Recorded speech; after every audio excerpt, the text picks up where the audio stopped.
In this video, we'll learn what a theme is. A WordPress theme provides all of the front-end styling of your WordPress site. Basically, a theme provides the design, the style of your site, the colors, page layout, fonts, all other stylistic details about your WordPress site. I'm currently using the default WordPress 2020 theme. Here you have this colored background, some reddish links, style of font. Themes control all of this.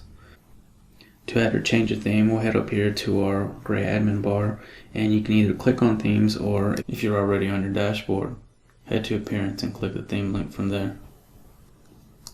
From here you'll get a view of all your currently installed themes and which one you currently have active. By default, all WordPress installations come with their 20 themes. For example, this year's 2020, so I'm currently using the 2020 theme. And as you can see, there's a few other ones down below. If you ever want to get an idea of what a theme will look like on your page without actually changing it, you can always hit the live preview.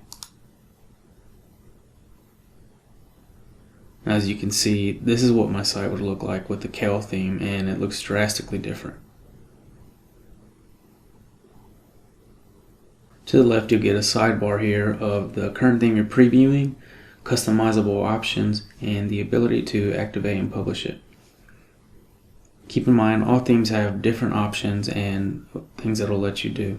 So not all customization options for each theme will be the same.